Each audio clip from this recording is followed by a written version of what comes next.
Bonsoir, bonsoir. Donc, petit point trading crypto du jour.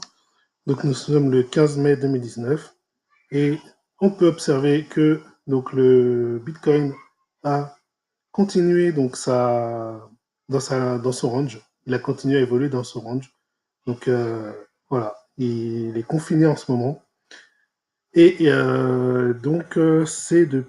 est rentré dans ce range. Alors, depuis le avant-hier, fin, fin de journée avant-hier. Ouais, il a commencé à marquer des oscillations et vraiment, il a marqué vraiment le range hier matin à 10 h. Voilà, donc là, on a pu tracer après ce retracement-là, on a pu tracer donc la zone de range qui est représentée par les lignes jaunes sur mon graphique. Voilà, entre 7600 et 8350 environ. Et donc, on voit que le Bitcoin reste à l'intérieur. Il évolue à l'intérieur en ce moment. Et alors, on peut voir aussi par rapport à la moyenne mobile en verte que le Bitcoin aussi oscille autour. Donc là, il est à l'équilibre. Et voilà, on attend il passe par le haut ou par le bas pour savoir euh, voilà, quelle direction il veut prendre. Alors, on a eu un petit décollement très léger là par rapport à la moyenne mobile. Ce qui m'a fait penser qu'il y avait peut-être un signal qui était en départ. Surtout que par rapport à d'autres cryptos, en fait, ça survenait à un moment particulier. Je vais vous expliquer ça. Oui, donc quand on observe en fait du coup l'évolution du Bitcoin qui est resté très collé à la moyenne mobile, on peut regarder d'autres cryptos comme le TH, comme les on va s'apercevoir de quelque chose, c'est que en attendant, l'Ethereum, lui, il se décollait de sa moyenne mobile et donc il était en train de progresser et d'avoir une tendance donc haussière. Elle s'est vraiment marquée cette tendance haussière quand ça a dépassé du coup les 204, 205 $. Donc c'est là qu'on a commencé à avoir une première vague, une première impulsion, et puis après vraiment la deuxième impulsion, voilà, qui s'est faite en tout début de journée, puisqu'il était minuit. Et toute la journée, donc l'Ethereum a grimpé. Alors si on reprend le Bitcoin, donc là, il a stagné et il a commencé à décoller à un peu, on va dire 19h, 20h, entre 19h et 20h. C'est là qu'il a commencé à décoller. Et quand on regarde par rapport à l'Ethereum, 19h, 20h, c'est là que l'Ethereum, lui, même à 18h, il commençait à stagner. Donc vous voyez, il a commencé à marquer une pause ici, là, vers 19h, 20h, même 18h. Donc voilà, il y a une vraie bonne corrélation entre le Bitcoin. Donc comme je disais il y a quelques jours, ce que je remarque, c'est que quand le Bitcoin, donc il a fini d'accélérer, quand il commence à se reposer, on a une accélération souvent sur des cryptos. Il suffit de regarder dans les 10 premières cryptos sur CoinMarketCap et vous verrez qu'il y en a qui commencent à décoller, à, à prendre aussi leur, comment dire, leur tendance haussière.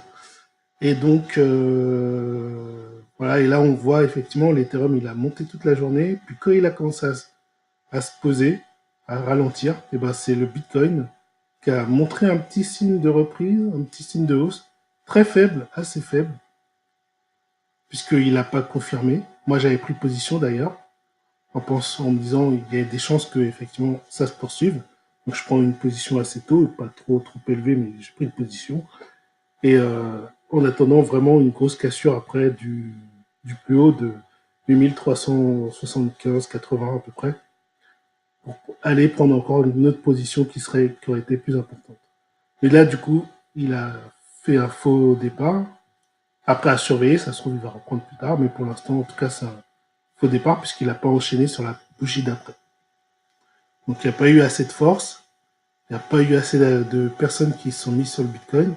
Donc, en fait, ce qui se passe, et ce que j'ai observé, c'est qu'il y a des transferts de fortune, on va dire, transferts de capitaux, plutôt, entre, entre les cryptos. Donc, le Bitcoin, puisque c'est la principale, donc c'est elle qui capte toute l'attention, qui capte la plupart des capitaux du marché.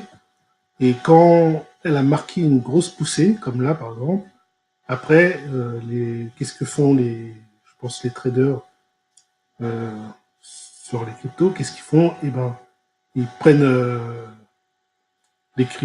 leurs cryptos et ils dispatchent une partie, un pourcentage sur d'autres cryptos, certainement pour sécuriser les gains qu'ils ont faits donc, sur l'envolée du Bitcoin. Ensuite, on peut regarder le Litecoin, par exemple. J'ai regardé aussi en fin de journée. Donc le Litecoin, pareil. Alors lui, il a beaucoup stabilisé. Il était dans un range hein, depuis le 11 mai. Il était dans un range. Il s'est resserré, mais il est resté dans son range. Et puis là, il a décollé, boum, très fort tout à l'heure. Donc je me rappelle, je l'ai vu, mais bon, il était trop tard pour prendre position. Mais je l'ai vu décoller. Et donc après 18h, il a décollé. Et il a fait une seule bougie, là, vous voyez, et après, il a commencé à prendre la pause. Donc, pareil, 19h, comme je disais, par rapport à l'heure où le Bitcoin commence. Donc, à 19h, alors lui, par contre, oui. Ah oui, par rapport à l'heure où le Bitcoin commençait à prendre une envolée, donc 19-20h, et ben, c'est là que le Litecoin aussi, c'est là que le Litecoin, lui aussi, il a marqué une pause. Voilà. Donc, il y en a qui ont profité effectivement des mouvements d'une hausse et, et qui certainement ceux qui ont profité des hausses sur d'autres altcoins, et ben ils ont fait la même chose dans le sens inverse, c'est-à-dire les capitaux du coup pour sécuriser, ils les ont retransférés vers le Bitcoin. Donc je pense qu'il y a un manège comme ça qui se fait. Voilà. Entre les altcoins et le Bitcoin. Et comme je disais, il suffit de regarder hein, les principales. Enfin, j'avais marqué. Si vous regardez la vidéo d'il y a 2 ou 3 jours, vous verrez, j'ai montré un peu la corrélation avec les autres altcoins. Allez, j'arrête cette vidéo. Je vous remercie de m'avoir écouté. Et puis, ah oui, juste, je vais terminer avant d'oublier, parce que l'autre jour j'avais oublié.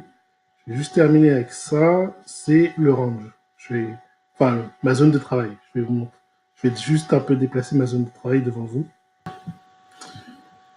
Voilà, donc simplement, donc la zone orange, elle reste telle qu'elle est. Par contre, la zone d'alerte, ma zone d'alerte, donc je la déplace, je la rehausse, puisque j'ai déjà pris de position là, donc je veux simplement être alerté si le Bitcoin, effectivement, bah, il dépasse cette petite...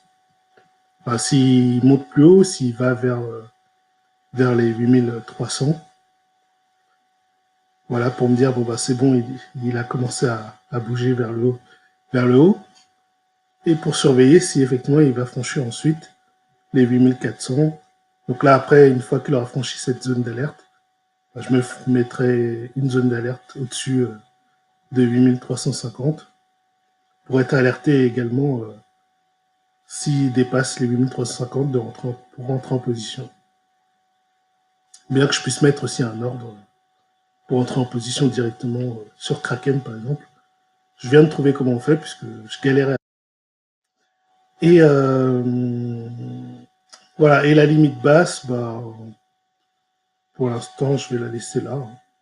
Elle est bien. Au pire, je peux la rehausser un peu là pour être prévenu un peu plus tôt si le mouvement va vers le bas. Mais bon, je ne vais pas me prendre la tête là, je vais la laisser telle qu'elle est. Allez, j'arrête cette vidéo. Merci de m'avoir écouté. Ciao, à la prochaine.